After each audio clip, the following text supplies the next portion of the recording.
Good morning. Picking back up in the book of Numbers, chapter 22, let's pray. Teach us your way, O Lord, that we may walk in your truth. Then the people of Israel set out and camped in the plains of Moab beyond the Jordan at Jericho. And Balak the son of Zippor saw all that Israel had done to the Amorites. And Moab was in great dread of the people, because they were many. Moab was overcome with fear of the people of Israel. And Moab said to the elders of Midian, "This horde will now lick up all that is around us, as the ox licks up the grass of the field." So Balak the son of Zippor, who was king of Moab at that time, sent messengers to Balaam the son of Beor at Pethor, which is near the river in the land of the people of Ammah, to call him, saying, "Behold, a people has come out of Egypt. They cover the face of the earth, and they are dwelling opposite me.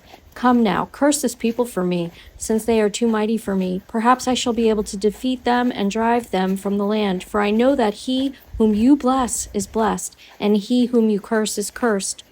So the elders of Moab and the elders of Midian departed with the fees for divination in their hand. And they came to Balaam and gave him Balak's message. And he said to them, "Lodge here tonight, and I will bring back to you word, as the Lord speaks to me." So the princes of Moab stayed with Balaam. And God came to Balaam and said, "Who are these men with you?"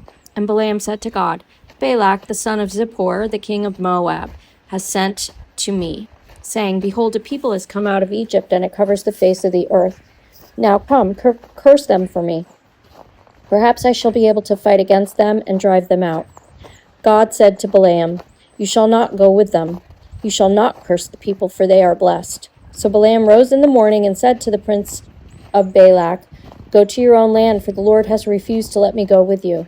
So the princes of Moab rose and went to Balak and said, "Balaam refuses to come with us." Once again Balak sent princes, more in number and more honorable than these. And they came to Balaam and said to him, "Thus says Balak the son of Zippor, Let nothing hinder you from coming to me, for I will surely do you great honor, and whatever you say to me I will do. Come, curse this people for me." But Balaam answered and said to the servants of Balak, "Though Balak were to give me his house full of silver and gold, I could not go beyond the command of the Lord my God to do less or more. So you too, please stay here tonight, that I may know what more the Lord will say to me." And God came to Balaam at night and said to him, "If the men have come to call you, rise, go with them, but only do what I tell you." So Balaam rose in the morning and saddled his donkey and went with the princes of Moab. But God's anger was kindled because he went, and the angel of the Lord took his stand in the way as his adversary. Now he was riding on the donkey, and his two servants were with him. And the donkey saw the angel of the Lord standing in the road with a drawn sword in his hand. And the donkey turned aside out of the road and went into the field. And Balaam struck the donkey to turn her into the road. Then the angel of the Lord stood in a narrow path between the vineyards, with a wall on either side.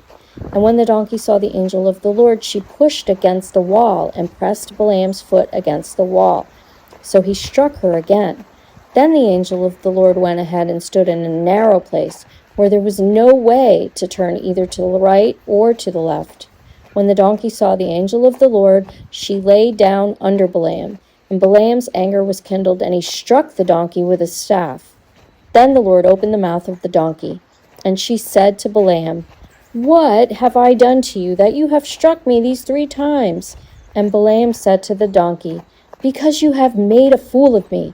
I wish I had a sword in my hand, for then I would kill you." And the donkey said to Balaam, "Am I not your donkey, on which you have ridden all your life long to this day?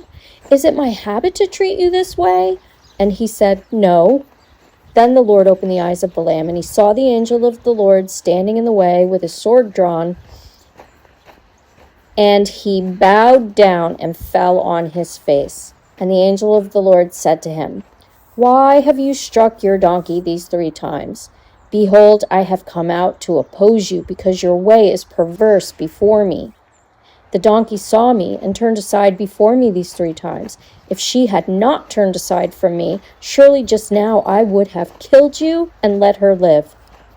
Then Balaam said to the angel of the Lord, "I have sinned, for I did not know that you stood in the road against me. Now therefore, if it is evil in your sight, I will turn back." And the angel of the Lord said to Balaam, "Go with the men, but speak only the word that I tell you." So Balaam went on with the princes of Balak. When Balak heard that Balaam had come, he went out to meet him at the city of Moab on the border formed by the Arnon, at the extremity of the border. And Balak said to Balaam, "Did I not send to you to call you? Why did you not come to me? Am I not able to honor you?" Balaam said to Balak, "Behold, I have come to you. Have I now any power of my own to speak anything? The word that God puts in my mouth, that must I speak." Then Balaam went with Balak, and they came to Kiriath Huzoth. And Balak sacrificed oxen and sheep, and sent for Balaam and for the princes who were with him. And in the morning Balak took Balaam and brought him up to Bamoth Baal, and from there he saw a fraction of the people. May God bless the reading of his word.